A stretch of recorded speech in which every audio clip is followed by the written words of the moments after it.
quero convidar a todos a pegarem suas Bíblias e abri-la no livro do Apocalipse. Quero ler com os irmãos aqui o capítulo 6 de Apocalipse, versículo 1 ao 8. Vamos ler aqui os 4 primeiros selos, ok? Vamos lá. Vi quando o Cordeiro abriu um dos 7 selos e ouvi um dos 4 seres viventes dizendo, como se fosse voz de trovão, vem. Vi então, e eis um cavalo branco, e o seu cavaleiro com um arco, e foi-lhe dada uma coroa, e ele saiu vencendo e para vencer. Quando abriu o segundo selo, ouvi o segundo ser vivente dizendo, vem. E saiu outro cavalo, vermelho, e ao seu cavaleiro foi-lhe dado tirar a paz da terra, para que os homens se matassem uns aos outros. Também lhe foi dada uma grande espada. Versículo 5, terceiro selo. Quando abriu o terceiro selo, ouvi o terceiro ser vivente dizendo, vem. Então vi e eis um cavalo preto, e o seu cavaleiro com uma balança na mão. E ouvi uma como que voz no meio dos 4 seres viventes dizendo, uma medida de trigo por 1 denário, 3 medidas de cevada por 1 denário. E não danifiques o azeite e o vinho. 4º selo, versículo 7 e 8. Quando o Cordeiro abriu o 4º selo, ouvi a voz do 4º ser vivente dizendo, vem. E olhei, e eis um cavalo amarelo, e o seu cavaleiro, sendo este chamado Morte. E o inferno o estava seguindo, e foi-lhe dada a autoridade sobre a 4ª parte da terra, para matar a espada, pela fome, com a mortandade e por meio das esferas da terra. Muito bem. Temos aqui os 4 primeiros selos. Para que isso fique muito claro para nós sobre o seu verdadeiro significado, é importante nós resgatarmos aqui algumas ideias ou alguns conceitos que foram lançados aqui nas últimas reuniões de estudo. Nós temos aqui 2 visões muito importantes, que são as visões que estão no capítulo 4 e 5, que é o momento quando diz, no versículo 1 e 2 do capítulo 4, quando João ele recebe uma visão, é dito que o céu se abre, e uma voz do céu diz, João, sobe para aqui, e eu vou te mostrar o que deve acontecer depois destas coisas. E aí então, como diz no versículo 2 do capítulo 4, João imediatamente se vê em espírito no céu. Ele começa a descrição do cenário no qual ele é introduzido. Então, esses aspectos são muito importantes. Vamos colocar numa ordem. É importante que os irmãos, ao estudarem profecia, sobretudo o Apocalipse, os irmãos possam sistematizar as ideias que nos são trazidas, para que você não fique tendo uma visão isolada de um versículo ou de um capítulo. Você tem que ter uma visão holística, uma visão completa, uma visão plena da profecia, até porque mesmo, embora nós tenhamos aqui muitas visões, mas nós temos um todo significativo. O Apocalipse é um todo, ele não pode ser visto por partes, interpretado por partes. Inclusive, recentemente eu andei vendo alguns vídeos, né? Sobretudo quando eles falam que a besta, o anticristo, é o Papa. Já ouviram falar disso, né? Aí eles foram construindo, né? Porque eles diziam o seguinte, que aquelas 7 cabeças ali, estou apenas dando um exemplo para os irmãos entenderem, né? Para os irmãos poderem nunca olhar isoladamente uma porção. Eles pegam ali Apocalipse capítulo 17, onde tem a besta com 7 cabeças, e dizem que são 7 reis. Eles falam, então desde 1929, salvo engano, não me dou muito essas datas, não decoro muito bem, ali houve o Papa, o Vaticano foi feito um Estado, foi declarado um Estado independente de Roma, e aí o Papa, ali presente em 1929, alguma coisa nesse sentido, ele é constituído, então, o primeiro rei, porque ali o Vaticano se torna um Estado. Aí eles passam a contar, 1º, 2º, 3º, 4º, 5º, 6º, 7º, para poder chegar até o anticristo, aquela cabeça que seria, né? Aí o que eles fazem? Aí daria exatamente ali o 7º no João Paulo II. Depois dele já veio o outro, que deveria durar pouco, que seria, no caso, o Heitzing, não, alguma coisa nesse sentido. E agora tem um outro agora, que é o Francisco. E aí eles vão tendo que dar um jeito, porque quando você determina, ó, esse Papa é o 7º, então o próximo já é o anticristo. Teoricamente seria assim. Mas aí eles não dão conta que essas coisas não se cumprem do jeito que eles querem que se cumpra. Aí logo o outro sai e entra o 8º, seria o 8º já, no caso do Francisco. Aí o que eles explicam? Não, o João Paulo II vai ressuscitar. Aí tem que inventar essas ideias, as histórias. Aí daqui a pouco vai sair o Francisco, vai vir um outro. Aí eles vão ter que ir fazendo um tanto de remendo na visão, vão remendando a visão. Então essas pessoas que acabam declarando coisas que a Bíblia não está dizendo, mas que eles, né, maquinam e eles conseguem articular uma falsa ideia, um falso entendimento do texto, eles vão ter que sair remendando. E quem vai atrás desse povo acaba ficando também com a sua mente cheia de remendos. Então, quando você olha como um todo a Escritura, você não tem o risco de ficar entendendo equivocadamente as coisas. Então, quando diz aqui no capítulo 4, João, sobe para aqui e eu te mostrarei as coisas que devem acontecer depois destas, você se prende aqui a um princípio hermenêutico do livro do Apocalipse, dos mais importantes. Qual que é?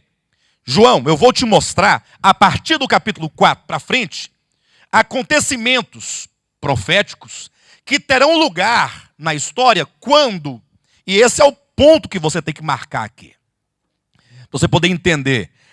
Sobe para aqui e te mostrarei o que deve acontecer, ou os acontecimentos proféticos que terão lugar depois, é a palavra-chave, destas coisas. Ou seja, depois do capítulo 2 e 3, levando-se em conta, neste ponto, que o Apocalipse, ele tem uma divisão ternária.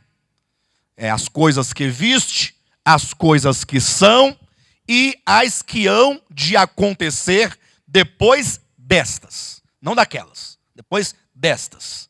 Inclusive teve aqui um finalzinho de um estudo, uns 2 ou 3 estudos anteriores ao último, em que se perguntava sobre o peso ou o significado real dessa expressão, né? Depois destas. Até teve um irmão que me parece que ele trouxe uma participação, dizendo que depois desta se referia a tudo que viria antes, né? Mas se você bem pensar, quando diz sobe para aqui e te mostrarei o que deve acontecer depois destas coisas, é algo muito próximo e algo muito específico. Então destas coisas quer dizer, não depois daquelas, ainda que seja depois daquelas, porque é uma ordem. Mas ele quer enfatizar que tem as primeiras coisas, aí viriam estas coisas, e aí viriam as coisas que aconteceriam depois destas. O que significa que aquilo que será revelado a partir do capítulo 4 em diante são acontecimentos proféticos, escatológicos, que terão lugar na história. Os irmãos podem escrever, porque terão lugar na história, tão logo se findar ou passar estas coisas. Estas quais? A história da igreja. Capítulos 2 e 3, temos ali as 7 cartas e, portanto, as 7 igrejas. Irmãos, isso tem que nos impressionar. Você precisa ficar impressionado com essa palavra. Por quê? Porque você não está aqui diante de uma falácia de homens, como o evangelho da prosperidade é uma falácia. As profecias que se ouve de boca por aí, na sua grande maioria esmagadora, são falácias, são criações. Ora, aqui não, aqui é Deus nos revelando o futuro. E Deus, ele tem a questão dessa revelação das coisas do fim como sendo algo de grande importância dentro do plano dele.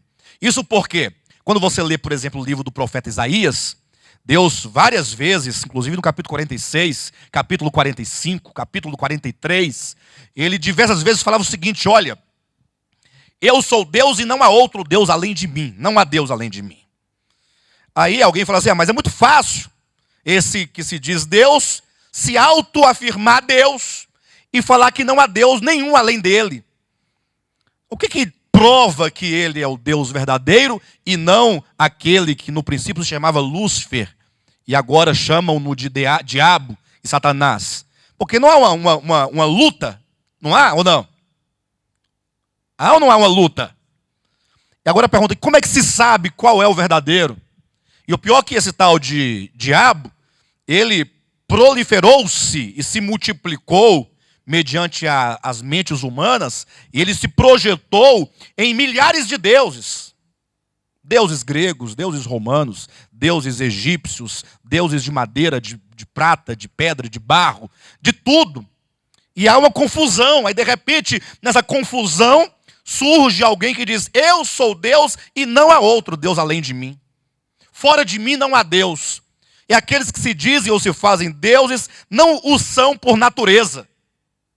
São por usurpação, por apenas, né? Aí se pergunta, e como é que ele pode falar isso? Aí o próprio Deus responde, eu sou aquele que desde a antiguidade eu declaro, eu profetizo, eu determino o fim. Então ele diz que ele declara, ele determina o fim, e isso é a palavra escatológica, isso é escatologia. Então o que é o Apocalipse? É Deus dizendo, olha, a história será assim, será deste modo. Antes que essas coisas aconteçam, ele já anuncia, ó. Ele anuncia, ele não tenta enxergar o futuro. Não é uma questão de previsão, porque Deus não precisa prever nada. Deus, ele determina, será deste modo. Não é uma questão de alguém que fica tentando ver o futuro, mas é alguém que declara o que será e o modo como será. Aí ele diz, vós, falando para o povo de Israel, sois minhas testemunhas. Aí surge daí a base do nome das testemunhas de Jeová. Quando diz, vós sois minhas testemunhas. Mas o que o texto quer dizer? Vocês são testemunhas de que eu estou dizendo o fim antes que ele chegue. E quando então, no futuro, vocês virem acontecer tudo aquilo que eu disse, vocês saberão que eu sou Deus. Ou seja, eu estou no controle do tempo, no controle dos acontecimentos, no controle do universo, no controle do espaço, no controle da vida, no controle das forças que operam no universo. Tudo está sob o meu comando, o meu controle, as minhas ordens, a minha soberania.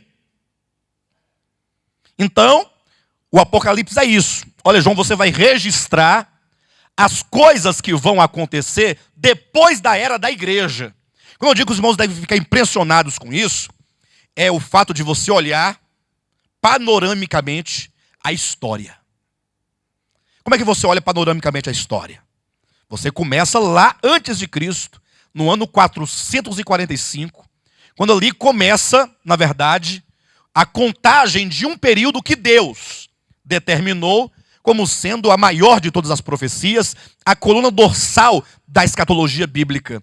Você quer entender o Apocalipse? Tem que olhar para Daniel 9, onde ali se conta profeticamente 490 anos, dentro dos quais, ou ao cabo desses 490 anos, Deus faria um tanto de coisas. Ele cumpriria um tanto de coisas. Dentre um tanto de coisas que tem ali para se cumprir, nós temos a salvação de Israel enquanto nação, a salvação do povo judeu enquanto nação. Lembram que Deus ele veio ali a responder a Daniel, porque ele orava, querendo saber sobre o destino de Israel? Deus responde, olha, ao cabo desse período, ou dentro desse período, Deus vai cumprir as promessas, vai tirar as transgressões, vai redimir, vai restaurar Israel de tal modo, vai estabelecer a justiça eterna, que se refere ao estabelecimento do reino milenar.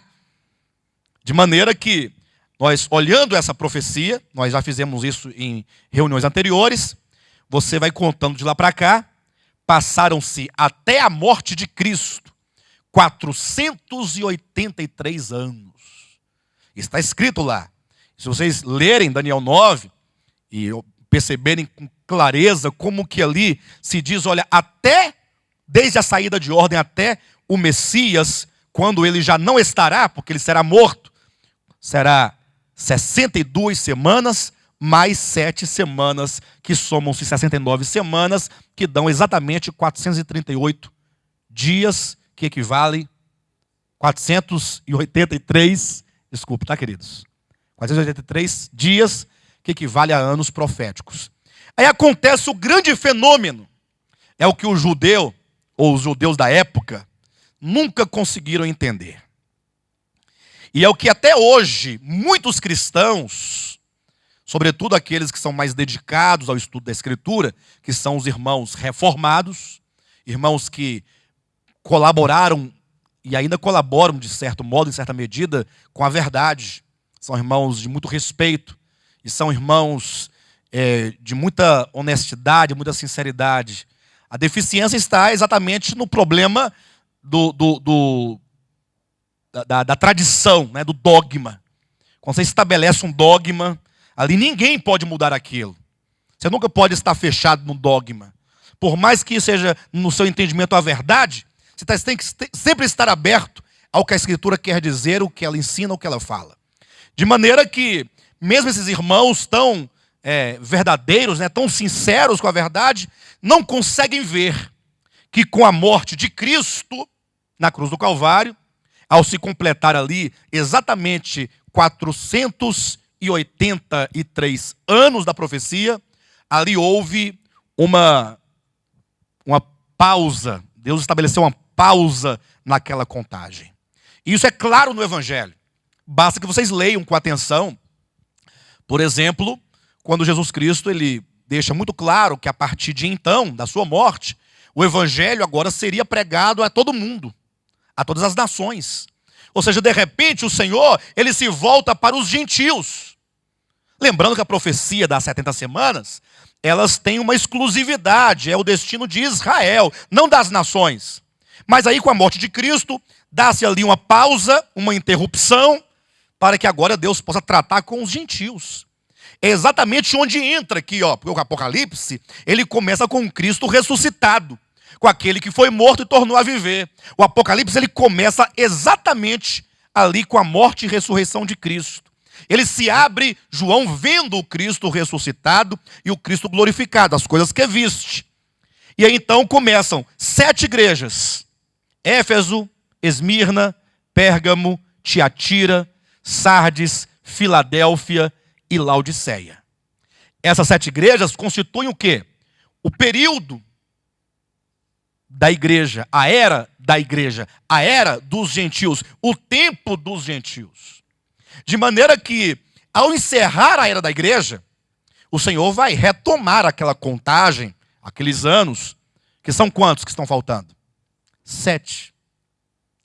E aí então o Senhor vai entrar nos últimos 7 anos. Quando nós falamos assim, olha, os últimos 7 anos, antes que Cristo venha de maneira corpórea, visível e pessoal, nós estamos nos referindo ao fim da era da igreja, ao fim do tempo dos gentios e à retomada dos 490 anos que o Senhor prometeu em Daniel capítulo 9, que já se passaram 483 e faltam 7.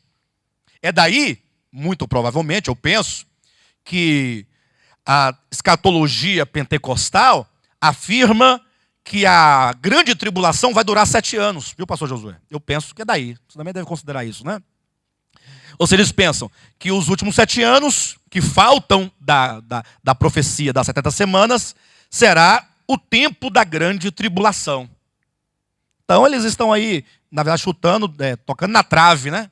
Porque tem de fato esses 7 anos a se cumprir. O problema é que a grande tribulação em si mesma não dura 7 anos, vamos ver isso no texto, dura apenas 3 anos e meio, a metade dos 7 anos. Porque a primeira metade será o princípio das dores. Então imagine você, meu irmão, você minha irmã, olhando a história que Deus determinou de antemão, nessa perspectiva.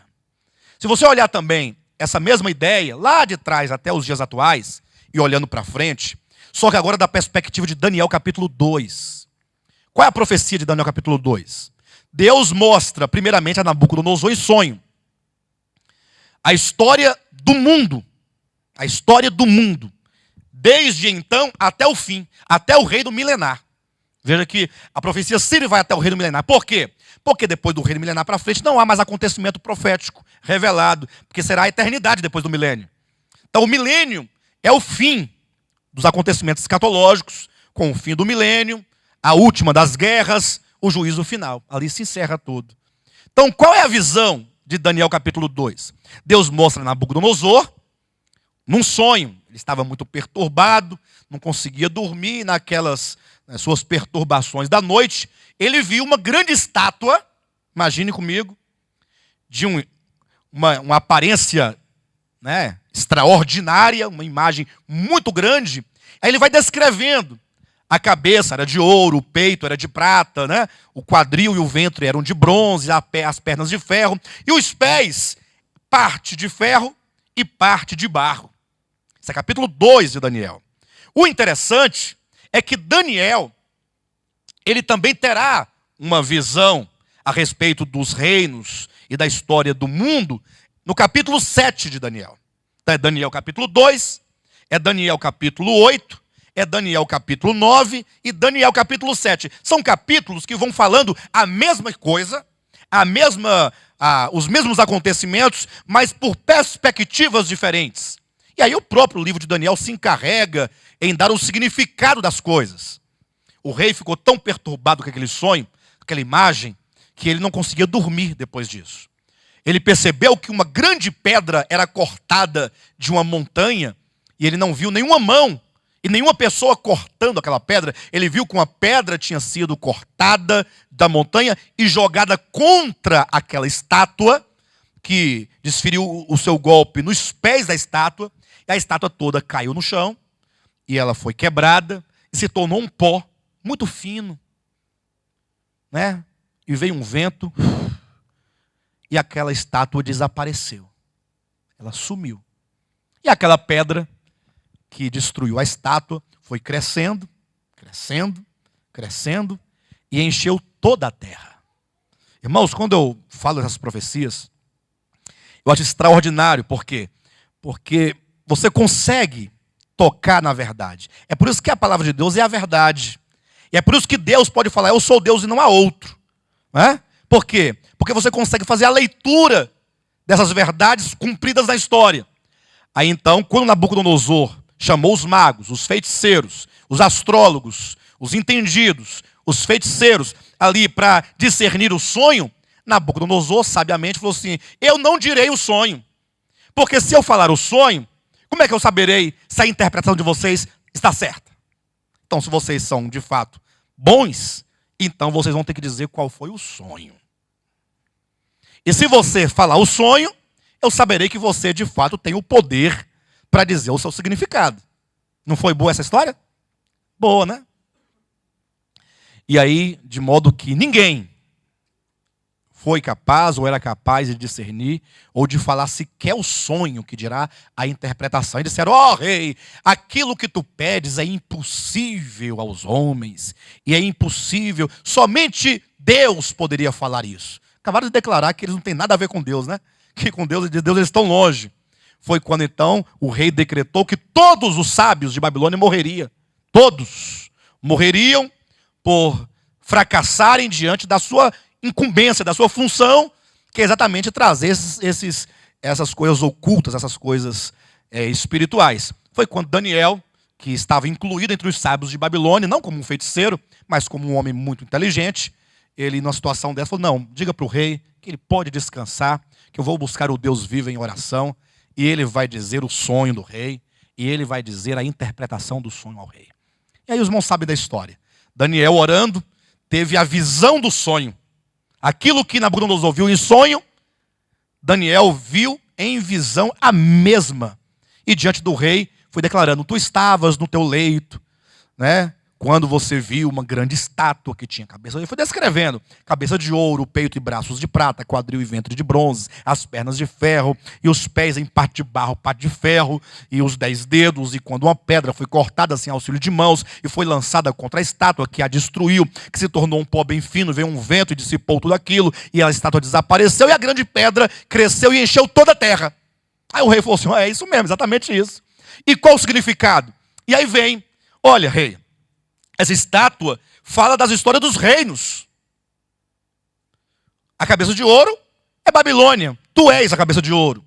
Ou seja, a cabeça de ouro mostra um reino presente. Naquele momento, você começa a observar a história. Babilônia, você é cabeça de ouro. Lá em Daniel 7, Daniel viu um leão representando Babilônia. E assim, ele disse, depois de ti, depois de Babilônia, virá um outro reino que vai vencer o teu reino e será grande sobre a terra. E a própria Escritura vai dizendo, e depois deste segundo reino, virá um terceiro. E depois desse terceiro, virá um quarto. E depois do quarto, que é o último, virá um quinto. Você falou, como é que o quarto é o último e virá um quinto? É porque é o último reino humano sobre a terra, porque o quinto reino é um reino que não passará a outro povo. É um reino eterno. Aquela grande pedra é um reino. Então, um reino será lançado do céu à terra, ó. E esse reino, que é essa grande pedra, vai destruir todos os reinos. E este reino, que vai destruir todos os reinos, vai encher toda a terra e será um grande reino eterno sobre toda a terra. Falando do reino de Cristo, certamente. Então, você olha a história, fala assim, olha, engraçado, esses 4 reinos, que lá em capítulo 8 de Daniel e capítulo 7, nos fala que seria Babilônia, e a Bíblia dá o nome deles. Leia o capítulo 7 de Romanos, ou melhor, de Daniel, e lê o capítulo 8, e lê o capítulo 5, e o capítulo 2, 2, 5, 7 e 8. Você vai ver claramente, nós não vamos para lá, porque senão a gente vai ficar com muitas minúcias, né? A gente não consegue avançar. Mas declara exatamente Babilônia, Média Pérsia, Grécia e Roma, como sendo os 4 grandes reinos. Então, se a profecia nos dá esse panorama, e diz inclusive que os 10 dedos, ou melhor, aqui que os pés da estátua seria o próprio 4º reino, só que dividido. E, portanto, se profetiza que depois de Babilônia viria a Média Pérsia, e de fato vieram. Depois viria a Grécia, e de fato veio. Depois viria Roma, e de fato veio. E agora Roma seria um reino dividido. E Roma foi dividida. Em 447, depois em 1000 alguma coisa, foi se dilacerando, porque aqueles bárbaros que viviam ali em volta foram conquistando ali o Império Romano. Ele foi caindo, foi dividindo, e se tornou, portanto, um reino dividido, que atualmente é a Europa. É um reino dividido. Então veja que o que é a Europa atual? É Roma. É um reino que está dividido. E os 10 dedos da estátua seria uma união de países da atual Europa, como quem procura reconstituir esse velho Império Romano. Esses 10 dedos, que lá no capítulo 17 de Apocalipse fala da besta, que é Roma, com os seus 10 chifres, esses 10 chifres, ou que sejam os 10 dedos, será uma coligação de países europeus reconstituindo ali o velho Império Romano, e eles vão eleger para si um rei, um homem. Entendem isso? Eles vão dar o poder a este homem, a esse rei, que será, na verdade, o anticristo no início do seu reinado, no início do seu governo. Ok, queridos? Então, olha como que coisa interessante. Quando você olha nessa perspectiva, você fala, engraçado, a profecia é clara. Quem estuda na escola hoje vai se deparar com isso, com a história dos reinos. Babilônia, Média Pérsia, Grécia, Roma, dentre eles antes ainda vem o Egito, né? Vem vários outros reinos, mas você vai ver que aquilo que está na Escritura se estuda na escola hoje. Fala assim, engraçado. Se nós vivêssemos no tempo de Daniel, Babilônia, para o final da profecia demoraria muito, né? Ainda viria o reino da Média Pérsia, depois ainda viria a Grécia, depois ainda viria Roma, depois seria dividida, é muito tempo. Se nós vivêssemos num tempo da Média Pérsia, ali na faixa do peito da estátua, fala, não, mas ainda vai vir vários, e vai demorar muito tempo. Mas nós já passamos por Babilônia, nós já passamos da Média da Pérsia, já passamos da Grécia, já passamos de Roma, já passamos ou estamos na Roma dividida. Estamos na história dos pés da estátua. O que vem depois dos pés da estátua? Os 10 dedos. É o próximo acontecimento. Vocês estão entendendo? Pastor, você lê os selos do Apocalipse e vai para Daniel, você está doido? Não, não é doido. Nós estamos reconstruindo todo um contexto profético para que você saiba o que significa o primeiro selo. O grande problema é que tem muita gente querendo dizer para você o que é o primeiro selo. Mas nenhum deles prova o que é o primeiro selo. Esse é o grande detalhe. É muito fácil chegar aqui e falar assim, olha, esse primeiro selo aqui, esse que diz que um cavalo branco, esse aqui é o Papa Francisco. É fácil falar isso. Por quê? Aí eu vou falar assim, olha, tá vendo? Com que roupa que ele estava lá no primeiro dia que ele apareceu para o povo? Branco? Cavalo branco. Aí você fala, rapaz, não é mesmo? É verdade. Aí vão criando, você não pode fazer isso. Eu não tenho direito, e nem autoridade alguma, de determinar o que é o primeiro selo. Eu preciso que a Escritura construa, de maneira clara e inteligente, no seu contexto, esse ritmo, essa sequência de acontecimentos, e a própria Escritura defina o que é. Ela dirá o que é. Então, se nós estamos nessa história da estátua, exatamente nos pés, o próximo passo são os 10 dedos. Ok, queridos? Isso é olhando para a história dos reinos do mundo. Mas nós sabemos que também no Apocalipse nós temos a história da igreja. Então nós temos vários parâmetros. Nós estamos vivendo os pés divididos. A um passo estamos nos 10 dedos, a um passo. Na verdade, nós temos aí mais de 1.500 anos vivendo o quê?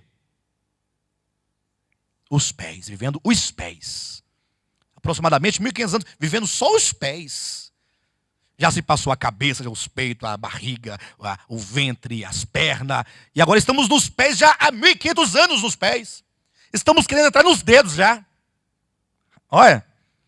Isso olhando para os reinos. Olhando para a igreja, se nós vivêssemos na época de Éfeso, primeiro século, falta muito ainda. Ixi, ainda vem Esmirna, ainda vem Pérgamo, Tiatira. Tiatira vai durar 1000 anos. Esquece. Mas não, já passamos de Éfeso, de Esmirna, de Pérgamo, de Sardes, de Tiatira, de Sardes, de Filadélfia. E estamos há quase 300 anos em Laodiceia. Qual que é o primeiro passo depois de Laodiceia? O que acontece depois de Laodiceia? O que acontece depois destas coisas? O primeiro selo, irmãos. Irmãos, vocês não estão entendendo, não? Quem não está entendendo, diga amém. Quando eu pergunto, eu quero que os irmãos construam. Olha para a estátua. Vamos olhar a história do mundo e os acontecimentos numa perspectiva dinâmica, numa perspectiva sequencial, de trás para agora. Você pode olhar, só um pouquinho, Henrique, você pode olhar da perspectiva profana, que são os reinos do mundo, ou da perspectiva do sagrado, da igreja. Você tem 2 parâmetros aí. Vocês estão entendendo? Henrique, você falou o quê, Henrique? Não é grande tribulação. Olha, você tem que falar aqui, Quando eu perguntar, os irmãos só podem responder aqui. Eu sei que você tem uma certa razão. Eu sei que você está desdobrando, mas eu quero que vocês falem exatamente o que está escrito. Eu não quero que os irmãos falem qualquer outra coisa que não esteja aí na sua Bíblia, diante dos seus olhos.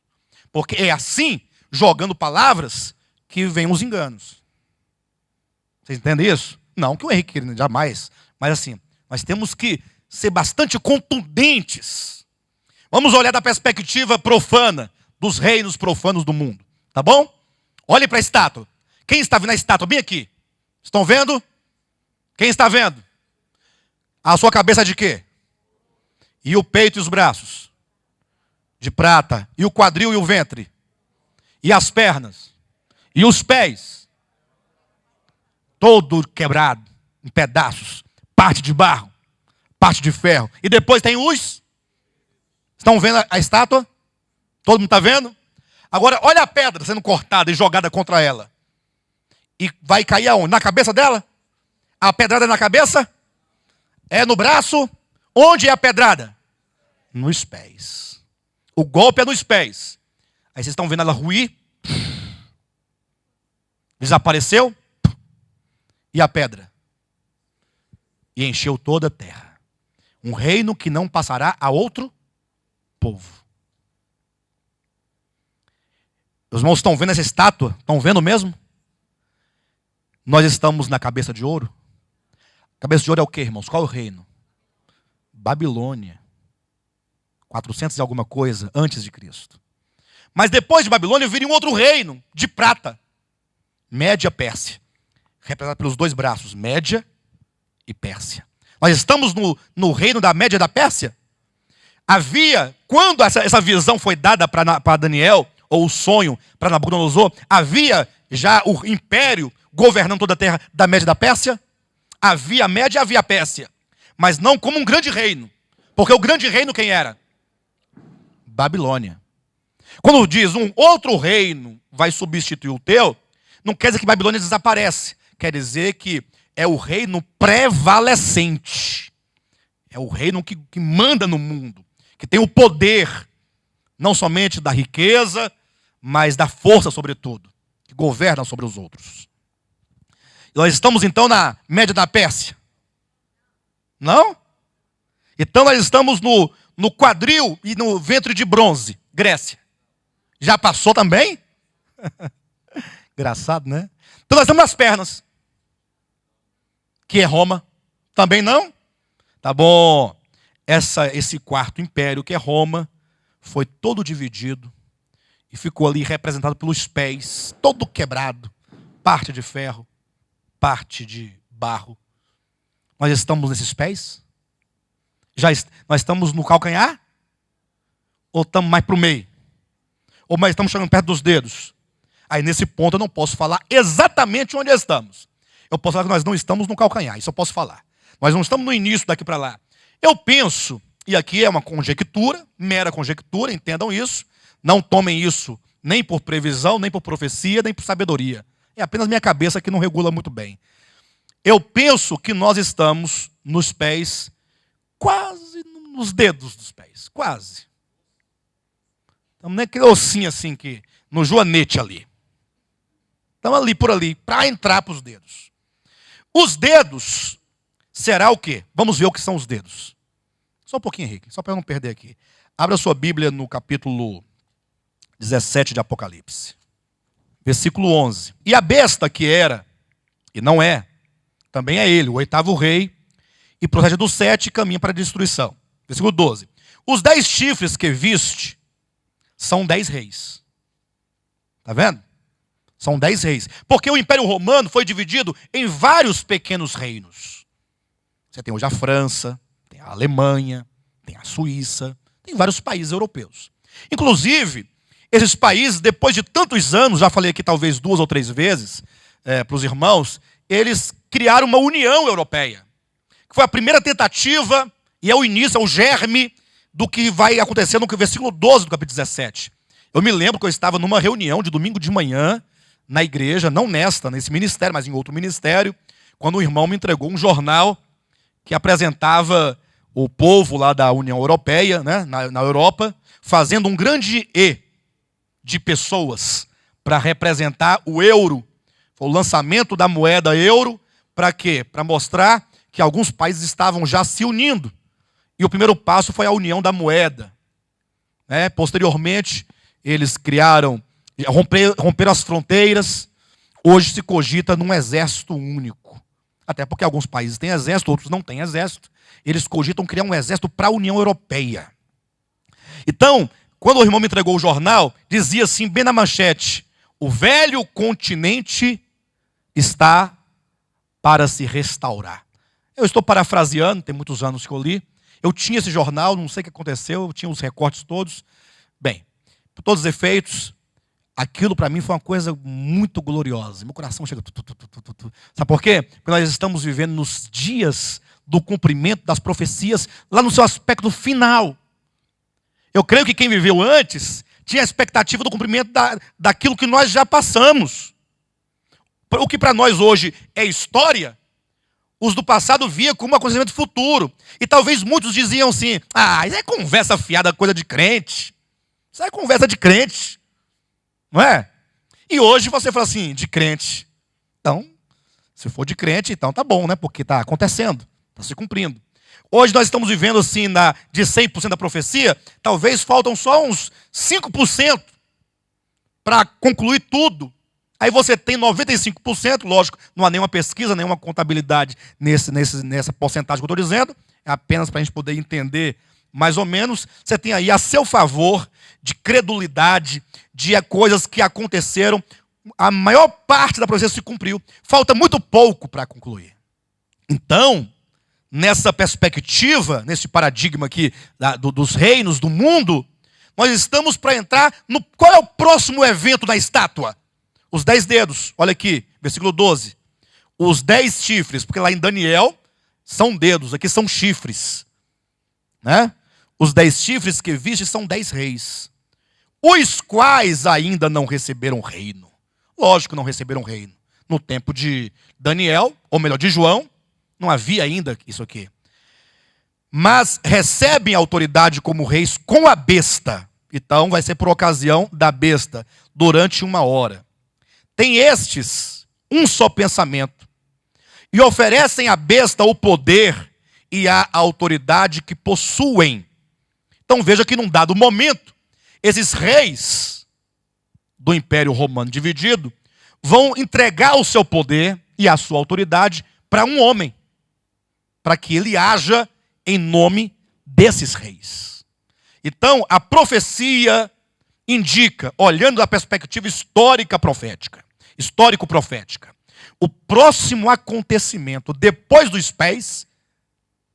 Nós estamos nos pés, você tem que se situar nos pés. Olha para trás e enxerga o que aconteceu, foi predito, foi profetizado, foi declarado, e você hoje tem a história a seu favor. Aí você se coloca nos pés. Qual é o próximo evento? Os dedos. Quando os 10 dedos, ou que sejam os 10 chifres, darão, que são 10 reis, vão dar o poder a um homem. O próximo passo, de acordo com Daniel 2, é o surgimento de um homem. Entenda isso na sua cabeça. Os irmãos podem dizer amém? O próximo acontecimento, eu não estou sendo arbitrário, pelo contrário, eu estou olhando as profecias correlatas, porque os acontecimentos proféticos, eles se repetem em muitas visões diferentes, em Daniel, depois tem também em Isaías, tem em Apocalipse, tem em Mateus, vai aparecendo. Então eu entendo que o próximo acontecimento hoje, pastor Alexandre, qual é o próximo acontecimento dentro desse quadro profético? É o surgimento de um homem que receberá o poder de 10 nações. Essas 10 nações, nós entendemos que podem ser 10, literalmente, ou pode ser um número simbólico. E talvez seja muito mais provável que seja um número simbólico. Eu me lembro que nós discutíamos muito isso, o pastor Josué, o pastor Fernando, os demais pastores, quando falava-se muito da União Europeia, né? Aí quantos países se uniram? Aí foram 11, ó. São 11, não, então um vai ter que sair. São 10. Aí depois foi para 16. Hoje eu não sei quantos são mais, deve ser mais 16 que entraram outros países. Aí ficava, mas e agora? Mas são 10. Aí nós entendemos que o número 10 ele tem um significado. Qual o significado do número 10 na Escritura? A plenitude são 12. Entendem isso? A totalidade plena são 12. Então, a Europa, com todos os seus países, não sei quantos são, ela é representada pelo número 12, a sua plenitude, toda ela. Só que o número 12, conforme nós podemos encontrar lá em Mateus capítulo 25, ele pode ser dividido em duas partes, 10 e 2. Lembram que lá em Mateus 25 se fala de 10 virgens? Lembram disso?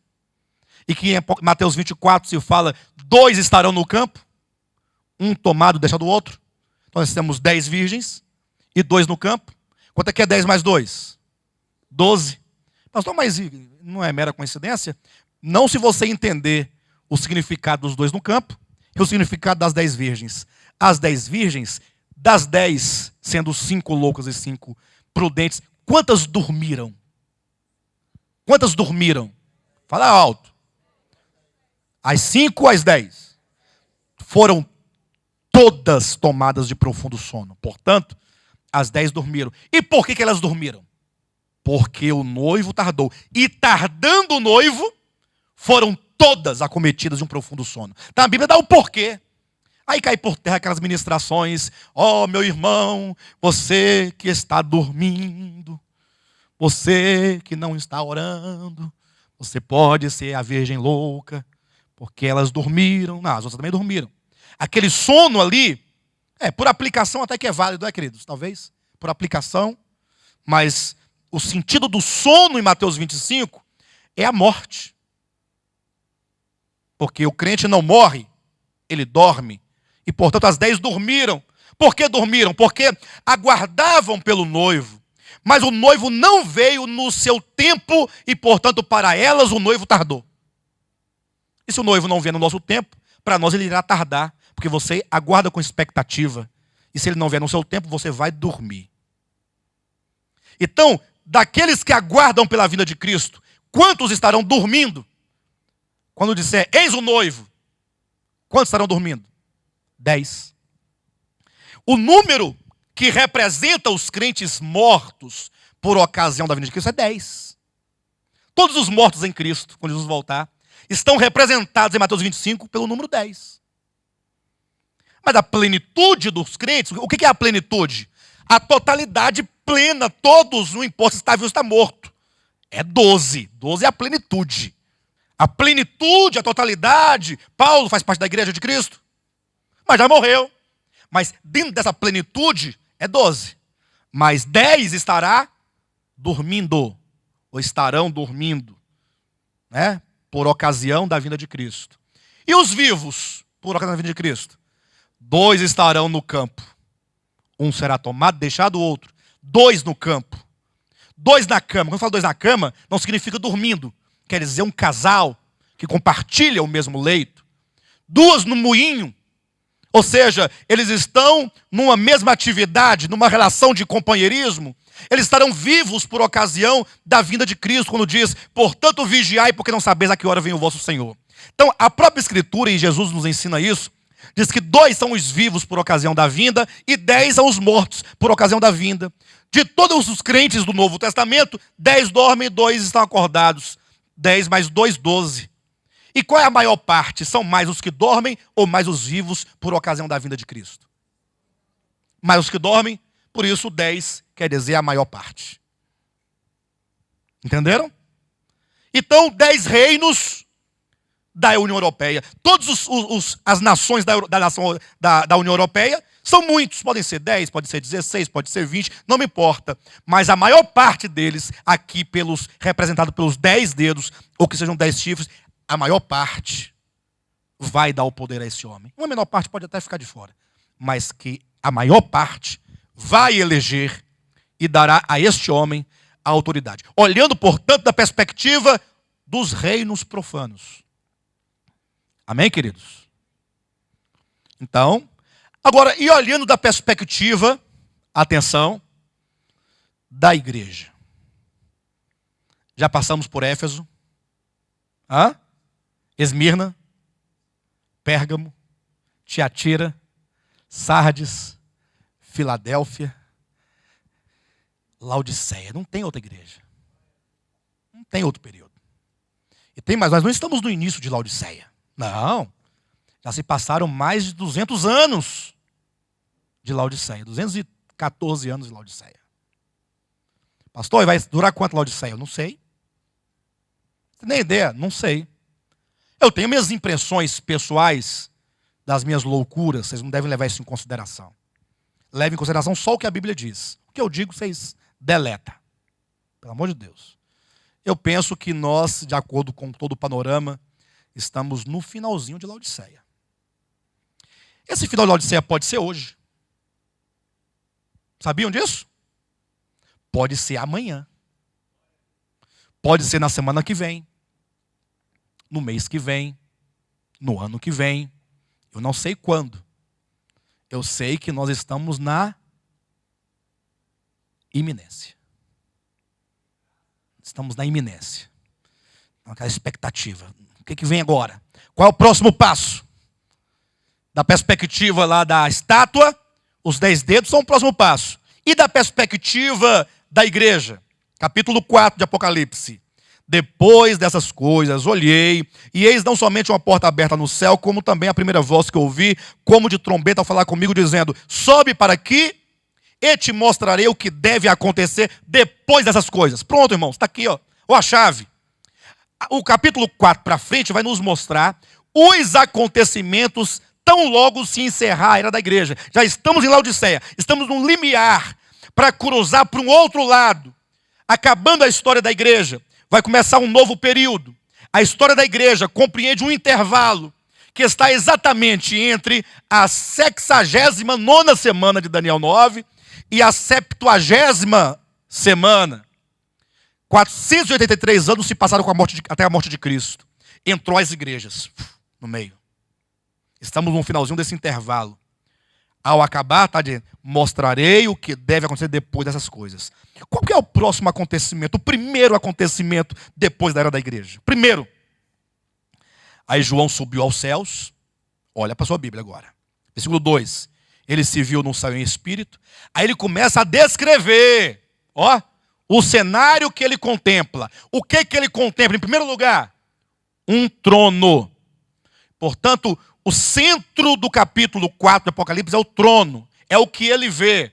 Ele vê o trono de Deus, nele Deus sentado, o eterno assentado, ali na base do seu governo, da sua soberania, aquele que vai definir o destino de tudo.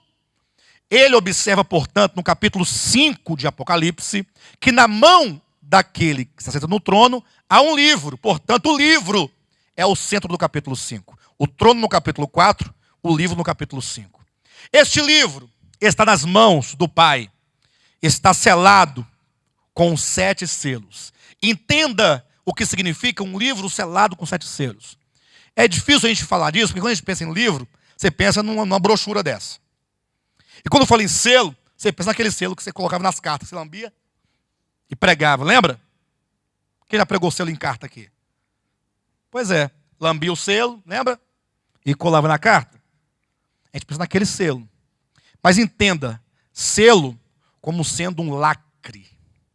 Selo quer dizer para fechar. Algo que está selado está fechado. E, portanto, quando João vê esse livro, você tem que pensar num rolo. Numa tira, seja ela de pergaminho, ou seja de couro de animal. Aqui não diz de que é. Não é? Seja o papiro, não é? Ou seja o couro. Eu não sei de que é. Aí você pega esse livro, é um couro, um papiro enrolado, enrola ele. E agora imagine que tem 7 lacres. Ninguém pode abrir esses lacres. Ninguém. E aí o grande desafio do capítulo 5 é: quem é digno de abrir o livro? Entenda que não se pergunta quem é capaz. Por que não se pergunta quem é capaz? Ora, porque o Pai é capaz de abrir ou não é capaz? O Espírito Santo também é capaz de abrir. O Filho também seria capaz de abrir, é o Deus Trino. Mas quando fala de dignidade, quer dizer, este que será digno para abrir, ele terá adquirido essa dignidade. Não se abre simplesmente porque tem força. Se abre porque foi feito, foi constituído, alcançou essa dignidade, como diz aqui no capítulo 5, versículo 9. E entoava um novo cântico, dizendo, a respeito de Jesus Cristo, o Cordeiro de Deus: digno és de tomar o livro e de abrir-lhe os selos. Por quê? Porque foste morto. E com o seu sangue compraste para Deus os que procedem de toda tribo, língua, povo e nação.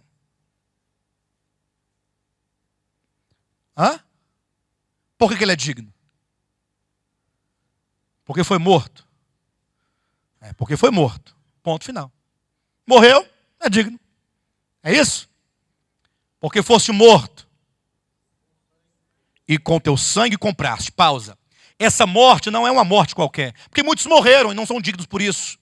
Mas a sua morte é uma morte redentora, uma morte que redime, uma morte que compra de volta para Deus o Pai. Então, esse cordeiro, ele vai abrir esse livro. Ele é digno de desatar os selos. Desatar é o mesmo que interpretar, é o mesmo que ler, é o mesmo que aplicar, é o mesmo que determinar, é o mesmo que fazer acontecer o que está escrito. Não é apenas fazer assim, eu sou digno, ó. Não é isso. É que ele agora, com o seu sangue, ele comprou de volta, ó, para Deus. Quem?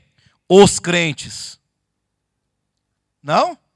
Os protestantes. As testemunhas de Jeová. Comprasses quem? Aqueles, os. Compraram os. Aqueles, pronome. Aqueles que procedem de algumas tribos, de algumas línguas, de toda tribo. Pensa naquele índio, aquele lá no meio do... correndo no meio do mato, igual um... Ele foi comprado. A morte de Cristo não é apenas uma redenção de almas para o céu, como querem a maioria dos cristãos. A morte de Cristo, independentemente de você crer nele ou não, ele comprou de volta aquilo que foi tomado. É dele. Ele comprou. Pagou com preço. Isso não significa que todos aqui serão redimidos para a eternidade com Deus. Eles foram comprados porque um dia foram usurpados, foram tomados. Agora, uma vez sendo dele, porque ele adquiriu, ele comprou de volta para o Pai, ele agora, porque comprou e porque pagou, ele pode aplicar todos os juízos desse livro. Quando ele aplicar o juízo, ele não o faz de maneira arbitrária. É meu, eu comprei. Eu posso julgar, eu posso condenar, eu posso salvar, eu posso galardoar. Ele tem o direito agora de aplicar tais juízos. Capítulo 4 e 5 de Apocalipse mostra esse contexto intermediário. Antes que Deus, o próprio Jesus Cristo, no caso, ele comece a declarar qual é o primeiro acontecimento que terá lugar tão logo encerrar a era da igreja. Aí diz no capítulo 6, vi quando o Cordeiro abriu um dos 7 selos. E ouvi um dos 4 seres viventes dizendo, como se fosse voz de trovão, vem. Então o Cordeiro pega o livro. Os acontecimentos que terão lugar depois destas coisas, isto é, depois da era da igreja, estão nesse livro. Ele vai abrir, são quantos selos? São quantos lacres? Quando abrir o último lacre, o livro estará totalmente aberto, plenamente. Ou seja, a cada lacre rompido, a revelação vai se desenvolvendo. A revelação vai se abrindo. Quando abrir o último lacre, nada mais há para se revelar. Entende isso? Isso é muito importante. Entenda uma coisa em nome de Jesus. Olhe para mim.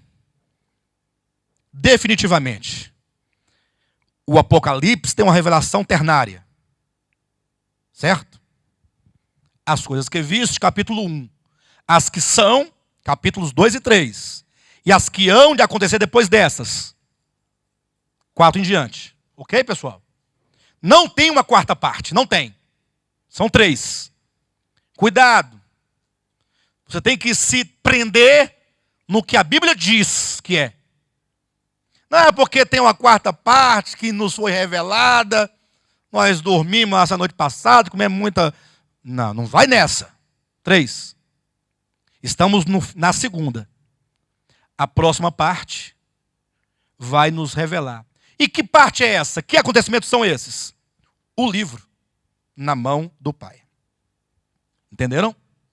3 partes. A primeira parte, o Cristo ressurreto. Ok? Segunda parte, as 7 igrejas. Terceira parte, o livro na mão, que seja o livro selado com 7 selos na mão daquele que se assenta no trono. Ponto final. Acabou o Apocalipse. Os irmãos conseguem ver agora o panorama? Estão vendo? Quem está vendo? Quem está cego? Bem, o Cordeiro abriu o primeiro selo. primeiro acontecimento, na perspectiva do Apocalipse, o que acontece? Vi então, e eis um cavalo branco, e seu cavaleiro com um arco. E foi-lhe dada uma coroa. E ele saiu vencendo e para vencer. Irmãos, eu fiz uma pergunta aqui, quando estava dando alguns exemplos aqui, talvez 3, ou não sei se foi na primeira ou segunda mensagem do Apocalipse. Aí o povo de internet, que fica ouvindo as mensagens, aí tem uma meia dúzia que comenta os vídeos, né? Só que eles não comentam, parece que eles não assistem o vídeo todo. Eles pegam uma frase, aí vai comentar aquela frase. Sabe aquele povo de leitura deficiente? Leitura, eu não falo, não é da Bíblia, nem de cartas, de letras, não. A leitura é a visão, o olhar, tudo é recortado. Essa pessoa fica ali, entendeu? Querendo te pegar num pulo. Não é honesta consigo mesma, não é honesta, essa é a verdade. Tem que ser honesto. Você pode até ir para o inferno, mas vai honestamente. Por favor. Eu até respondi um indivíduo lá que falou, eu coloquei lá umas 10 linhas para ele ler. Falei, para que a tua palavra não caia num descrédito por aqueles que não são superficiais como você e que são honestos consigo mesmos. Tem que dar uma assim para... Aí, porque eu disse o que aqui? Eu falei, eu não sei quem é esse cavaleiro do cavalo branco, eu não sei. Quando eu digo que eu não sei, não é que eu não saiba à luz da Escritura. Eu quero dizer que eu, Alexandre, não tenho autoridade, ninguém tem. Pode ser o Shed, que comentou essa Bíblia aqui, no caso, como é que fala? Não é essa versão. Que fez esse comentário aqui, pronto, esse aqui, ó. Pode ser ele. Ah, mas não pode ser quem for. Pode ser Gabriel, Miguel, Rafael, Ariel, qualquer El que você quiser. Doriel. A questão é, vi um cavalo branco. Imagina um cavalo branco. E alguém assentado no cavalo branco. Estão vendo? Aí é dito, com um arco. Ele tinha um arco na mão. E foi-lhe dada uma coroa. Ele recebeu uma coroa. Foi-lhe dada uma coroa. E ele saiu vencendo e para vencer. Aí os mais inteligentes falam assim. Aqui eu entendi.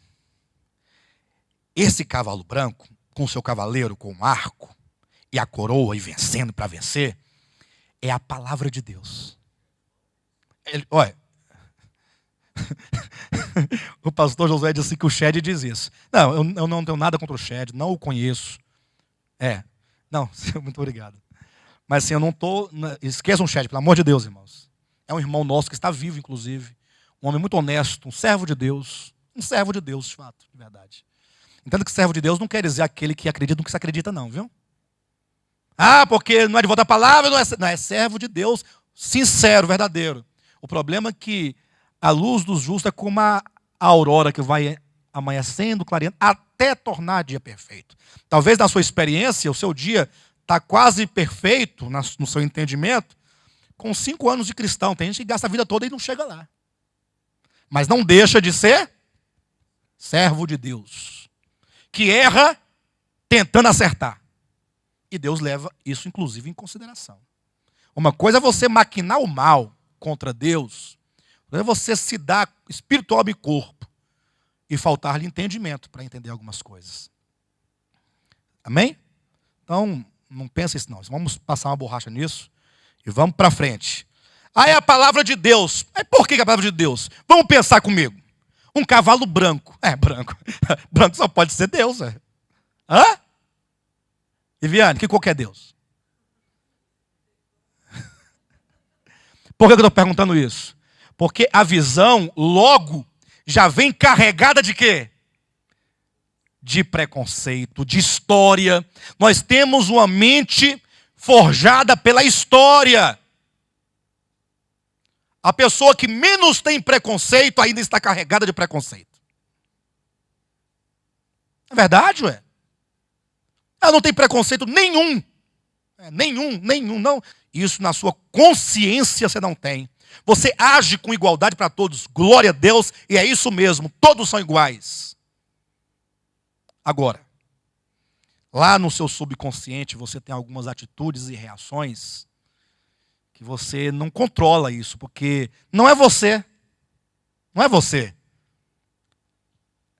É a sociedade que vem sendo sedimentada ano após ano, são 500 anos ou mais do que isso, de entendimento forjado na cabeça. Se estiver dentro de uma loja e alguma coisa desaparecer, aí soa o alarme, você procura logo as pessoas quem é. Aí logo você está desconfiando de alguém. Não, é ou não é? Não é você que é mau, às vezes é porque nós fomos criados com isso. Temos que nos libertar disso. É muito difícil, né? Aí o indivíduo olha aqui, o cavalo branco, então ele busca o quê? Ele busca uma figura que ele possa associar, né, com alguma... Aí ele pensa, não, deve ser uma coisa boa, cor branca. E se ele tem uma coroa, é coisa boa, ó, coroa. Se ele sai vencendo e para vencer também é coisa boa. Então ele é inclinado, a pessoa que interpreta isso, a buscar uma figura positiva. Mas o que pode ser? Ora, é coisa positiva, mas para se chegar à ideia de que é a palavra de Deus, ela fala, está aqui a revelação, um arco. Cadê a flecha? Aí dizem, aí vem a grande cartada, né? A flecha já foi lançada no Calvário. Ó, e está andando. Está andando. A palavra está sendo pregada, ó. Entenderam? Só tem um problema. Essa flecha só vai alcançar um coração. Ou não? Quantos corações alcança uma flecha? Hã? Ele vai... Vai? Assim? Não vai. É falha essa interpretação. Ela é arbitrária. Ela é arbitrária. Aí outros não querem falar a palavra, porque já disseram palavra. Não, é o evangelho. Aí, qual a diferença da palavra evangelho? Uma coisa só. Aí outros falam, não, esse aqui é Jesus Cristo. É a segunda vinda de Cristo. Ó. A segunda vinda. Aí conseguem situar aqui o arrebatamento da igreja aqui. Razão porque vão acreditar que os 7 anos que se seguem será de grande tribulação. Seria coerente se fosse um fato. Pastor, e não é o evangelho? E não é Jesus Cristo? Se não é nem o evangelho nem Jesus Cristo, quem é então? Ora, a Bíblia diz que é um rei. Foi-lhe dada uma... Quando lhe é dada uma coroa, ele não herdou a coroa. E ele não conquistou a coroa. Alguém deu. Ele foi feito. Este homem, esse cavaleiro, o cavalo branco, ele é constituído, ele é feito rei. Ele não vem de uma linhagem, ó. Vocês estão entendendo? E nem conquista essa coroa. É dado a ele, alguém entrega para ele. De maneira que, a partir da perspectiva de Daniel capítulo 2, e também de Daniel 9, eu vou ler agora com os irmãos lá, nós vamos perceber o quê? Que esse cavalo branco é o primeiro acontecimento depois da era da igreja, que significa a aparição, o surgimento do anticristo, a besta, aqui representado. Como é que eu sei? Bem, depois dos pés dilacerados da estátua vem os 10 dedos, que são os 10 reis que darão poder a um homem. E aqui está o primeiro acontecimento. Alguém pergunta, pastor, mas tem mais alguma evidência? Tem. Daniel capítulo 9. Abre lá para você ver. Vamos recorrer à profecia principal. Capítulo 9, versículo 20 em diante. Você tem a profecia das 70 semanas, ok? Amém, queridos? Olhe panoramicamente a profecia. Versículo 25. Sabe e entende, desde a saída da ordem para restaurar e para edificar Jerusalém até ao ungido, ao príncipe, 7 semanas e 62 semanas. Ó, desde a saída de ordem até ao príncipe, ao ungido. Veja que esse príncipe aí, muito bem indicado, está com letra maiúscula. Porque esse príncipe é quem? É o ungido. É o Cristo de Deus. Então, desde a saída de ordem, que é o começo da contagem, até o príncipe, se passariam quantas semanas? 7 semanas e 62. Soma.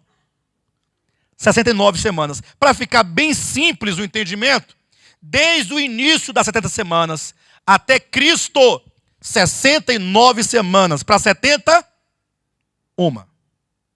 Ok.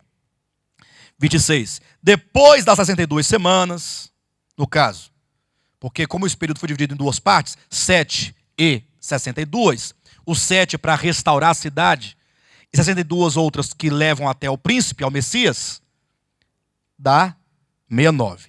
Depois das 62 semanas, que com as 7 são 69, será morto um ungido e já não estará.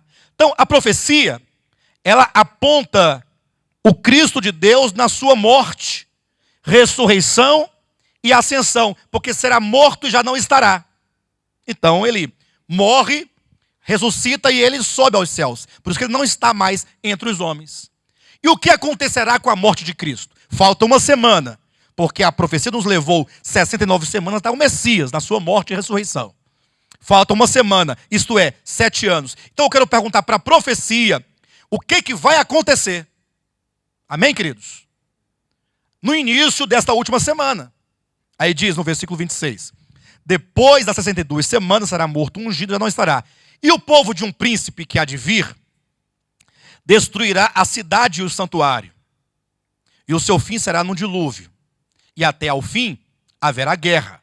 Desolações são determinadas. Este ponto é crítico da profecia, porque fala-se aqui de 70 semanas, fala do cumprimento de 69 delas, e aí, de repente, ao invés de entrar logo na última semana, não entra. Vai falando assim que vai vir um povo. Que povo é esse? É o povo de um príncipe futuro. O povo é imediato. O príncipe há de vir. Ó. O povo de um príncipe que há de vir. O príncipe está no futuro. Mas esse povo que é desse príncipe que não veio, mas que virá, vai destruir a cidade e o santuário. Aí no ano 70 você vê o cumprimento dessa porção. Quando os romanos entram e destroem Jerusalém. Jerusalém foi destruída, a cidade e o santuário, o templo, que foram destruídos no ano 70. Cristo morreu por volta do ano 34. Vamos colocar nesses termos. Ok? Ou que sejam 37, em razão daquela diferença, da qual nós já falamos. Então, quando Cristo morreu, não introduziu aqui no texto a última semana. Falou de um evento a acontecer, e que aconteceu 25 anos depois, ou 30 anos depois. 35 anos depois da morte de Cristo. O que ultrapassaria em muito o quê? Os 7 anos restantes. Entenderam? Ora, mas são 70 semanas, com a morte de Cristo se passa 69, se só falta uma semana, se só faltam 7 anos, por que se profetiza o que vai acontecer 35 anos depois? Por quê? Quem sabe por quê? Hã? Porque entre a 69ª, entre a semana 69 e a 70, tem o quê? Tem o quê? Tem um intervalo. Se os irmãos não fizerem esse intervalo, e esse intervalo está onde no Apocalipse? Capítulos 2 e 3, pessoal. A história da igreja. Isso é o mistério de que diz Mateus capítulo 13. É o mistério do reino dos céus. Os judeus não contavam com a igreja. Eles não esperavam a igreja. Para eles, a história acabaria quando o Messias chegasse a Israel. O Messias chegava, estabelecia seu reino, governar o mundo, ponto final. Eles não imaginavam que dentro dessa profecia referente a Israel, Deus abriria uma lacuna para introduzir os gentios na história. Do contrário, nós não teríamos salvação. Por isso que se diz aqui de um acontecimento profético, que já aconteceu, no ano 70. E o que seria de Israel depois da destruição de Jerusalém? Até o fim haverá o quê? Haverá guerra. O templo é destruído, a cidade é destruída, e o povo de Israel vai ficar no meio de uma guerra. Até quando? Até o fim. Quando foi que Israel teve paz? Depois dos anos 70. Quando foi? A profecia está falando a verdade ou está mentindo? Hã? Você crê nisso? Até ao fim haverá guerra. Desolações são o quê? Determinadas. Quando você vê as desolações com Israel, está aqui, ó. O Israel de hoje está no final do versículo 26. Ele fará firme aliança com muitos por uma semana. Eu sei que quando a gente mexe com pronome, é com o texto escrito, a gente tem uma certa dificuldade, porque os nomes no texto escrito, e mesmo na fala, eles são muitas vezes substituídos por pronomes. É como que eu dissesse assim, por exemplo, o fulano está aqui, ponto. Ele, aí eu usei um ele para fazer uma referência àquele que eu disse primeiro, tem um referente. Então, quando diz, ele fará firme aliança com muitos por uma semana, se refere ao príncipe que há de vir. Eu vou falar aqui algo breve, né? As pessoas não têm uma noção. Um dia eu cheguei em Goiânia, o Giovanni estava coçando na cabeça. Pastor, o fulano veio aqui e falou o seguinte, que ele não pode ser o príncipe. Não pode ser o príncipe? Por que não pode ser o príncipe? Não, porque ele diz, ó, o povo de um príncipe que há de vir. O príncipe não é o sujeito da oração, o sujeito aqui é o povo. É o povo de um príncipe que há de vir. Não há referência direta ao príncipe, mas ao povo. Portanto, ele não pode ser o príncipe. No mínimo seria o povo. Mas também não é o povo. Lógico que não é uma consideração do próprio pastor Giovanni, de Goiânia. Alguém que ficou lá. Então, ele aqui é o príncipe do versículo 25. Jesus. É como que a profecia avançasse, aí parasse lá no finalzinho, e ela voltasse para trás. Ó. Aí eles queriam o quê? Não o Giovanni, mas uma corrente reformada, sobretudo. Ele quer que ele seja Jesus Cristo. Vocês estão entendendo a história, irmãos? E por que eu estou discutindo isso com os irmãos? Eu poderia passar direto. Vocês talvez nem teriam cogitado isso. Mas porque amanhã ou depois eles vão acessar a internet. Que eu sei que você acessa a internet, vai ouvir o pastor fulano, o Beltrano, tá, vai. Alguém pode colocar essa dúvida. Ó. Opa. Aí você tem que falar, não, isso aí eu já ouvi. Aí o nosso ministério chegou a uma conclusão diferente, não porque desconhece, mas porque conhece e já estudou e já verificou. Aí quando diz, ele fará firme aliança com muitos por uma semana, é como se fosse Cristo. Quando ele veio, ele teria firmado uma aliança com Israel por uma semana. Na metade da semana, fará cessar o sacrifício. O que significaria isso? Jesus morreu na cruz na metade da semana, né? 3 anos e meio de ministério. Ele morre, a sua morte faz cessar o sacrifício. Não há mais sacrifício, ó. Ele cessou o sacrifício. Entendeu bem? Aí diz, e a oferta de manjares. Sobre a asa das abominações virá o assolador, até que a destruição que está determinada se derrame sobre ele. Aí ficaria assim. Com isso, o que se quer dizer? Que as 70 semanas terminou 3 anos e meio depois da morte de Jesus. Isto é profecia consumada. Não existe intervalo, coisa nenhuma. E aquilo que se prometeu aqui dentro, o que se prometeu? Versículo 24. 70 semanas estão determinadas sobre o teu povo e sobre a tua santa cidade para... O que aconteceria nesse período? Fazer cessar a transgressão, dar fim aos pecados, expiar a iniquidade, trazer a justiça eterna, selar a visão e a profecia e ungir o Santo dos Santos. Tudo isso, da perspectiva reformada, já aconteceu. Ou seja, Daniel preocupado com o destino de Israel, o destino imediato, Deus trouxe a profecia sobre o destino final deles. Em outras palavras, a história e o plano de Deus para Israel acabou.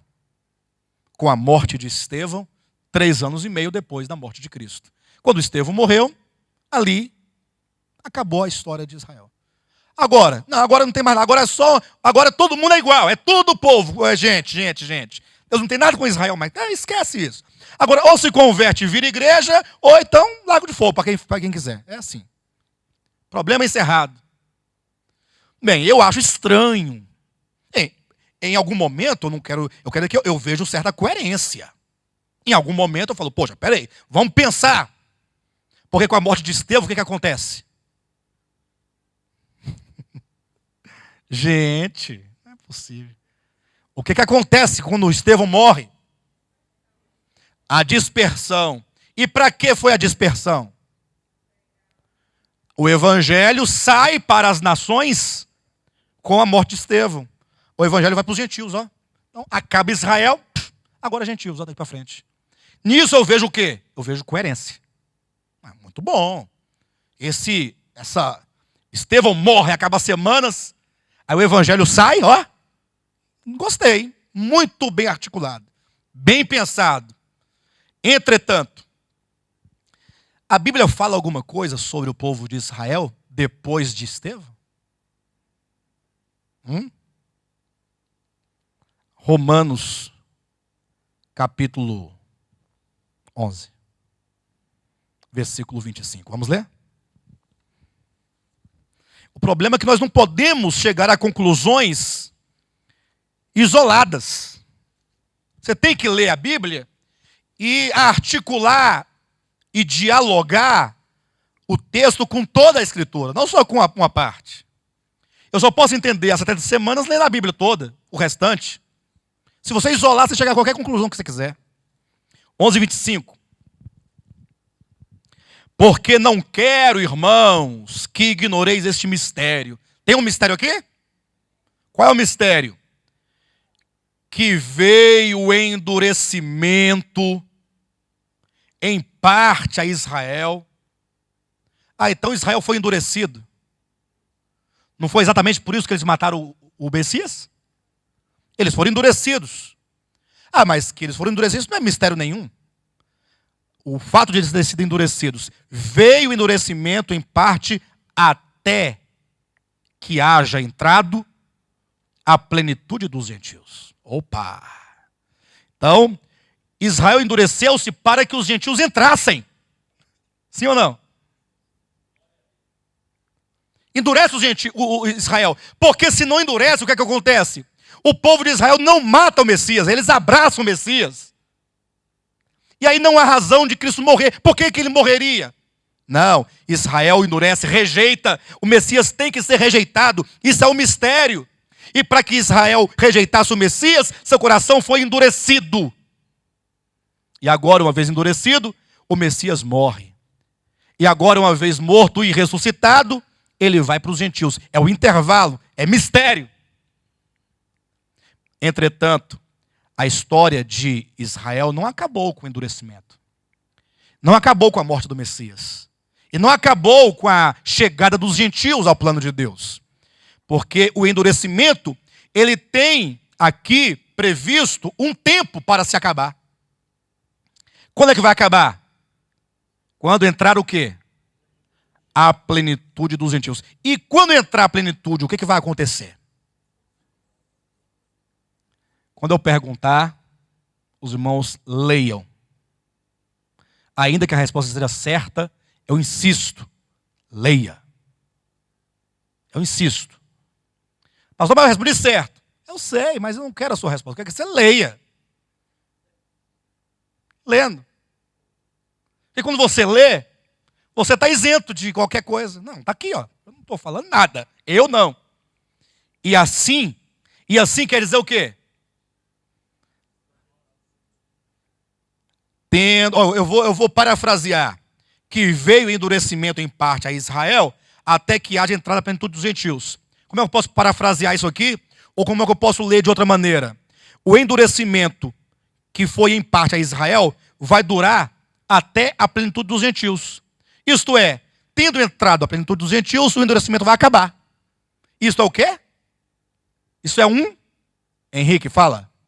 Mistério. Tem que ler na Bíblia. Isso é o quê? Eis que vos digo um mistério. 2 pontos. Depois dos 2 pontos segue o quê? O mistério. É um aposto explicativo. Nesse contexto. Aí está dizendo exatamente isso. Muito bem. Depois de 2 pontos segue o quê? O mistério. Mas eis que vos digo um mistério. 2 pontos. Que veio endurecimento em parte a Israel, até que haja entrado plenitude dos gentios. Então o mistério aqui é a mesma coisa que endurecimento em parte a Israel, até que se entre a plenitude dos gentios. É a mesma coisa.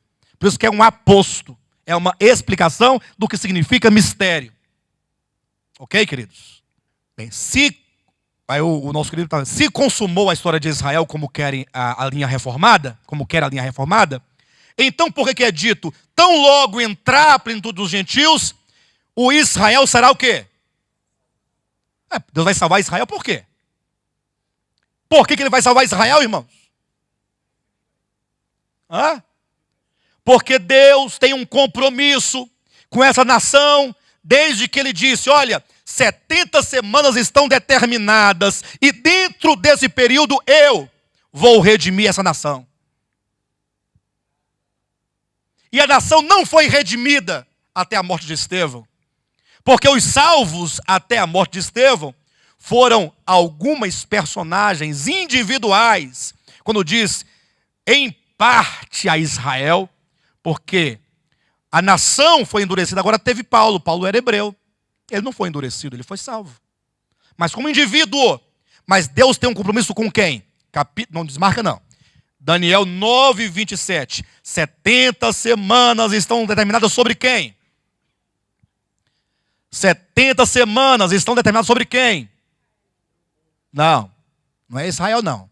Leia o texto. Sobre o teu povo. Mildo. Sobre o teu povo. É sobre o povo do Mildo? Então sobre o teu povo, irmã Edna. Irmã, Que povo? É povo de quem? De Daniel. Porque o Gabriel está falando com o Daniel. Daniel, quem é o povo de Daniel? Os hebreus, Israel. Portanto, Deus disse, 70 semanas estão determinadas sobre Israel. Essa nação. Sobre essa cidade.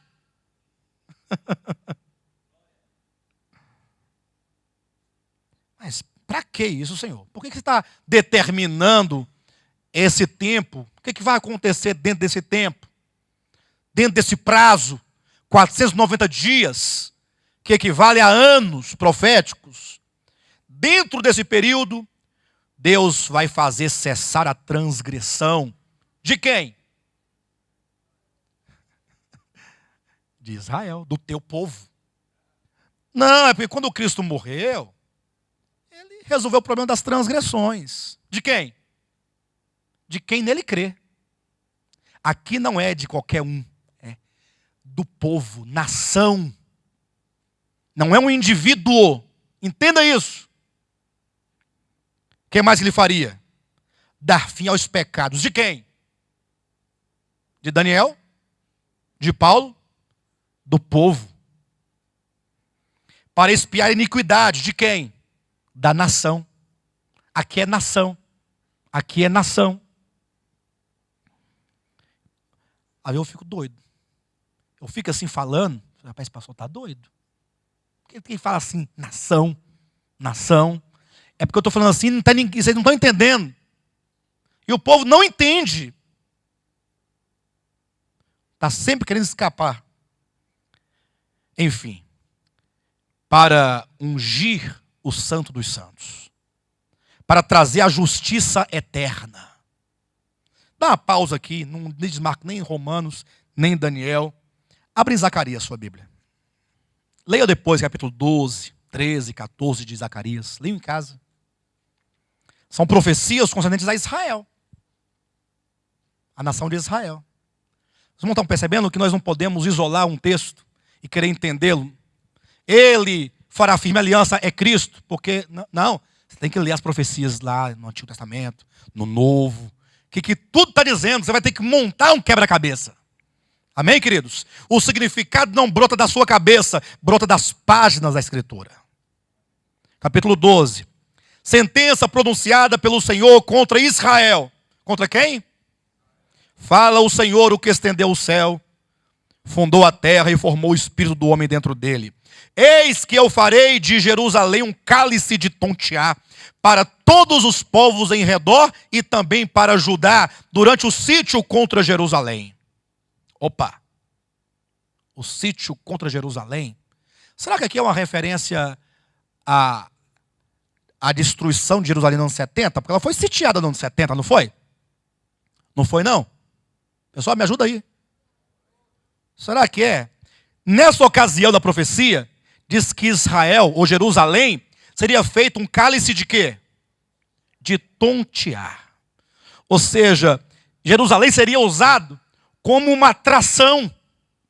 As nações,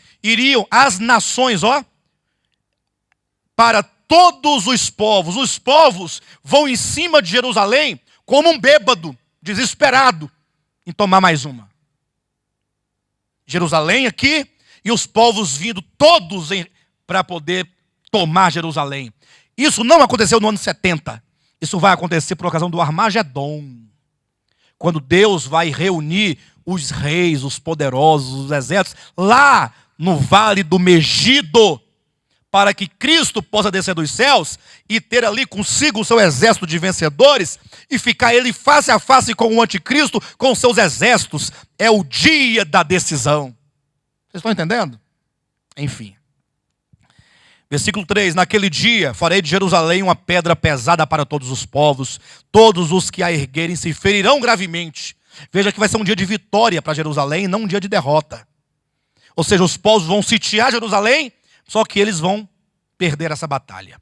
Naquele dia, versículo 4, diz o Senhor: ferirei de espanto a todos os cavalos, tal. Vamos prosseguir. Versículo 10. E sobre a casa de Davi e sobre os habitantes de Jerusalém derramarei o espírito de quê? Como é que é? E sobre a casa de Davi e sobre os habitantes de Jerusalém derramarei o espírito da graça e de súplicas. Quando isso aconteceu, queridos? Romanos 11, 25. Veio endurecimento em parte a Israel, até que haja entrado a plenitude dos gentios. O coração está endurecido de Israel, da nação.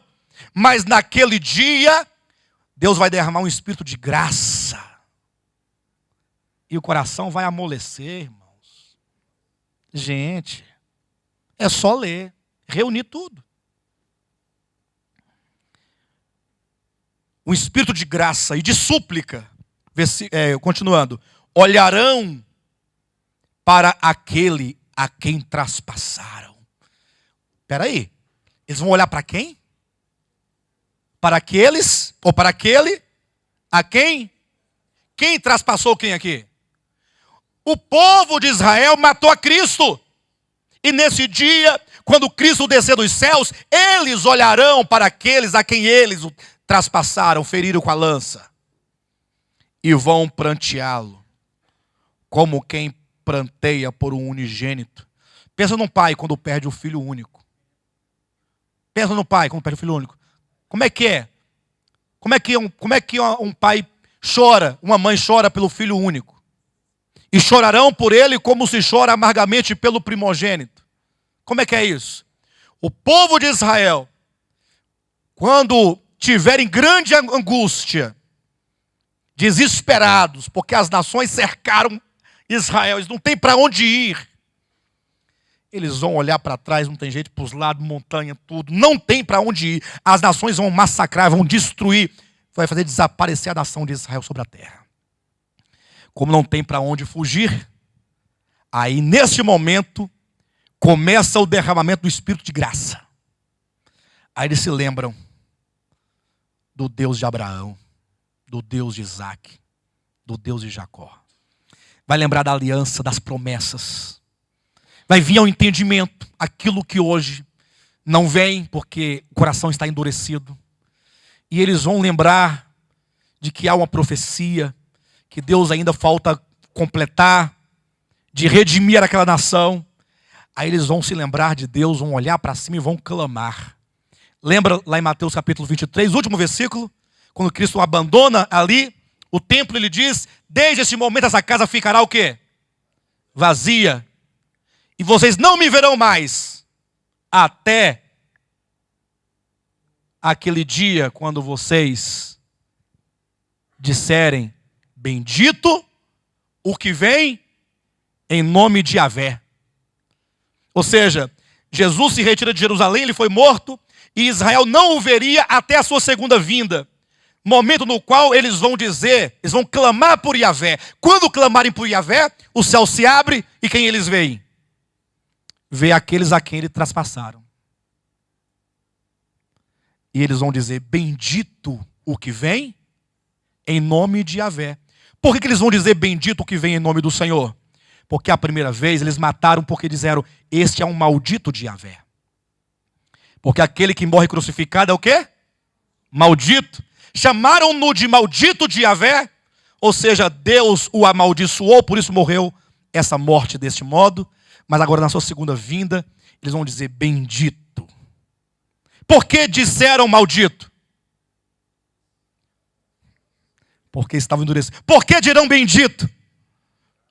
Porque vindo a plenitude dos gentios, seus corações foram amolecidos, receberam o Espírito de graça e súplica. Agora eles veem a Jesus Cristo e dizem, tu és bendito, tu és o enviado de Yahvé. Nós recebemos a ti como enviado de Yahvé. E aí o texto diz, olharão para as feridas das mãos e vão perguntar, que feridas são essas nas tuas mãos? E ele responderá, são feridas com que fui ferido na casa dos meus amigos. Lembrando a morte. Capítulo 3, versículo 1. Naquele dia haverá uma fonte aberta para a casa de Davi e para os habitantes de Jerusalém. Naquele dia, 3 pontos. Primeiro, naquele dia, diga naquele dia, na morte de Estevão. Diga naquele dia, na morte de Estevão, haverá uma fonte aberta para a casa de Davi e para os habitantes de Jerusalém. Ok? Por que vocês estão repetindo? Não deve repetir. Por isso a igreja está do jeito que está. Não essa, a igreja de Cristo. O pastor inventa as coisas e o povo diz, amém. Vocês bando de maldito, amém. Olha os gafanhotos, amém. Nunca diga amém, se não for a verdade. Diga amém somente a verdade. E a verdade está escrita naquele dia. Que dia é esse? Começando do capítulo 12 em diante. Está falando quando Israel for sitiado pelas nações. No caso aqui na guerra do Armagedon. No final, naquele dia, haverá uma fonte aberta para a casa de Davi. Essa fonte é um rio de graça. É o Espírito Santo tomando a nação, o povo de Israel. E para que vai ser isso? Com qual finalidade? Para remover o pecado e a impureza.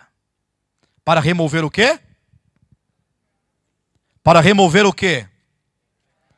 Daniel 9:24. 70 semanas estão determinadas sobre o teu povo, sobre a tua santa cidade, para fazer cessar a transgressão, para dar fim aos pecados, para expiar a iniquidade. Está aí na sua Bíblia? É para remover. Deus vai remover a iniquidade, as transgressões. A expiação de Israel enquanto nação será um acontecimento profético no final. É por isso que lá em Romanos capítulo 11, versículo 26, diz que tão logo vier a plenitude dos gentios, todo Israel de então, será salvo. Mas será salvo? Por quê? Porque haverá uma fonte para a casa de Davi para remover a iniquidade, para expiar os pecados e as transgressões de Israel, em cumprimento àquilo que Deus disse que faria dentro das 70 semanas. E, portanto, as 70 semanas não acabaram. Estamos no intervalo. Sim ou não? Ai, meu Deus do céu. Versículo 26. E assim todo Israel será salvo, como está escrito.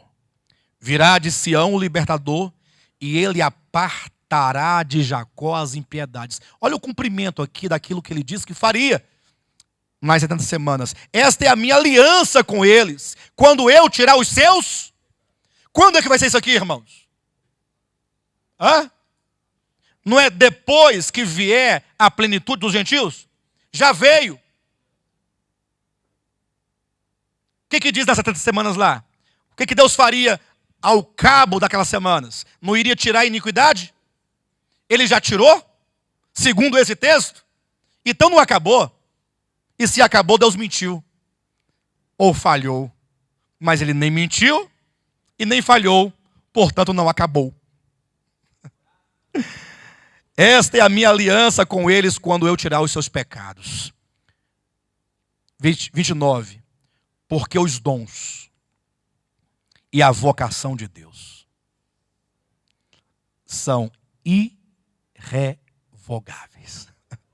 É uma questão da fidelidade de Deus. Da fidelidade. Portanto, só para a gente não deixar uma linha solta, ele fará firme aliança com muitos por uma semana. Vamos retomar isso na semana que vem. Não pode se referir a Jesus Cristo e nem ao povo, mas ao príncipe. Pastor, mas não foi dito que o príncipe ali não é o sujeito? Ele é o sujeito, sim, porque ali nós temos uma outra oração. E o povo de um príncipe que há de vir. Que há de vir é uma oração? Que há de vir é uma oração? E qual é o sujeito da oração que há de vir? O sujeito dessa oração, que há de vir? Não. Da oração, que... Você está na prova de concurso. Tem lá, que há de vir. Dentro de uma estrutura maior. E o povo de um príncipe, aí vamos grifar. Que há de vir. Destruirá a cidade. Eu quero saber do que há de vir. Se que há de vir é uma oração, quem é o sujeito? Hã? Mas tem príncipe aqui? Que há de vir? Tem príncipe? Nessa estrutura, na estrutura que há de vir. 4 palavras. Quem é o sujeito das 4? Hã? Eu ouvi aqui. Que? Ah, que é? Besteira. Não vi que esse sujeito? Que é conjunção? Não. Que aí é pronome relativo. Esse que aí é o príncipe. Portanto, o que é o sujeito. Vocês não passaram. Infelizmente, vai deixar para o outro concurso. Quando você vê o que lá, perguntando o que é. Cuidado. Pronome, ele substitui nome. Que pode ser conjunção. Que pode ser pronome relativo. Tem que distinguir. Enfim, mas deixa isso para lá. Mas na semana que vem nós vamos retomar desse ponto. Se os irmãos quiserem, eu posso explicar o que novamente. Tá? Para não saberem que ele se refere ao sujeito imediato. Quem é o sujeito imediato? Que. E quem é o que? Já que ele é um pronome, está no lugar do nome. Se é relativo, ele se refere ao anterior. O príncipe. Amém? Portanto, aquele que há de vir é o príncipe anticristo. E ele, o príncipe anticristo, fará uma aliança com muitos por uma semana. Então, para não deixar nada solto, aquele cavaleiro do cavalo branco é o príncipe que chega no início dos últimos 7 anos.